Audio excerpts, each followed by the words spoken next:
Well, hello everyone and welcome back to Pete's Model Car Customs. Hope you're all well. And up today we've got the Pete's Grille Challenge. As the weather's rubbish and we can't do any spraying or anything of the nice stuff about modelling, how about just testing your skills a little bit and trying to make for a better model by opening up a few grills. I got my standard selection there, and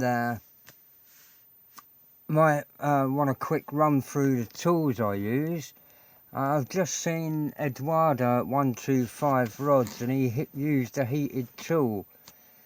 That's the main heat is the main reason why I don't tend to use a Dremel when I do this. It's because the heat build-up can ruin stuff, and he used a hot knife to quickly go through. This is not about speed, it's about skill. Right? On some of the really thick ones, you can use a Dremel on the back, but you don't want to take off too much with that because they're so inaccurate and bounce a bit, and and just give you an uneven back finish. And you really want to keep the back smooth, even though you're bringing a lot of it down.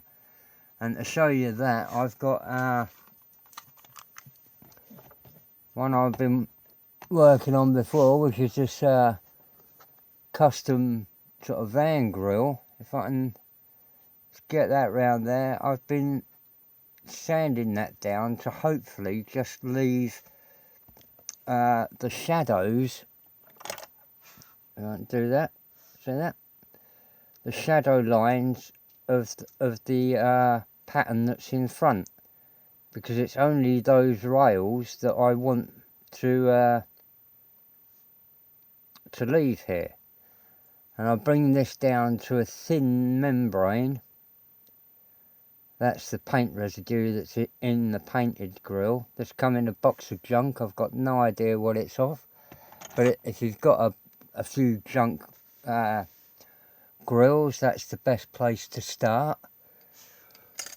Ones you don't really have much of a use for, and doesn't really matter if you cock it up. Rather than going for something that's going to be your pride and joy, and without a bit of practice you're going to screw up completely and cry about. It's not about that either. It really is about just developing hand skills a bit.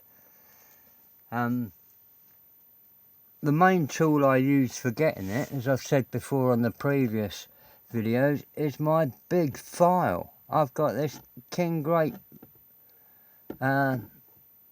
triangular file, and I do most of my hard work on that. It is, of course, British steel and very sharp.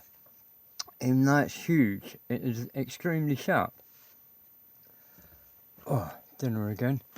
Then I worked my way down to keeping things flat. 150 grit on a standing stick, so that I can, on a what do you call this, popsicle stick, so as I can get it down. Or a 150 or whatever grit, one of these flexi files. This one here you can see is a 600. Turn it the right way around so I can read it properly. 600, and I work to that next. So I've gone from the big old file to my 150 grit, and then down to 600 or something, just to bring that down to this here stage. Now in the background there, this one's a really hard one to do. That's a 40 Ford nose grill, and all those side vents there are opened out. And I can bring that round again, zoom that up. Here's my old torch. I've put a bit of chrome trim behind it to just reflect that. I don't know whether that will work. But see, those side grills are open. That one you got to be bloody careful with. And the other day I was also saying, when I get down to a fine membrane, I use this ground down tip to push the membrane through as much as cut it.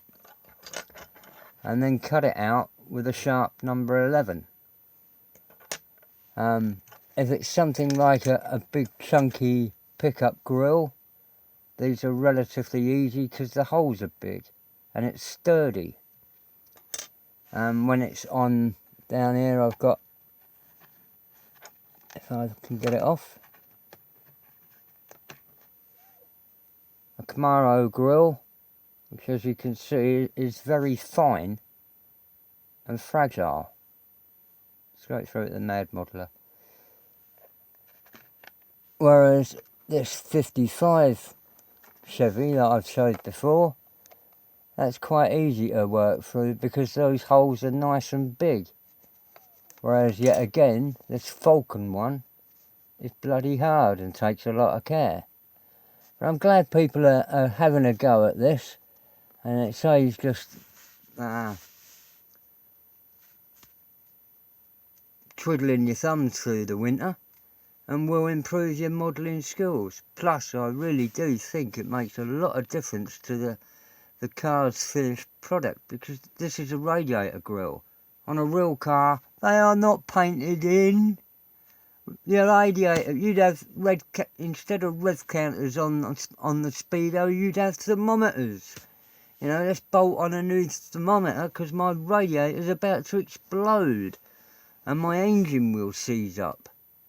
So the idea is to bring realism into these kits as much as it just looks better. It seriously looks better. Anyway, good luck if you're going to enter. Leave your name down below and I'll give you a link in the next video as an update to this, and see who's doing what with them, and wish you all good luck trying it. I'm sure you'll get a lot of satisfaction from doing this. Best wishes for jolly old England, and Merry Christmas to everybody out there. I dare say I'll try and see how we're getting on with entrance by around, you know, Christmas Day, Boxing Day. I might put up another video on Boxing Day and link everybody through. Apart from that, bye for now.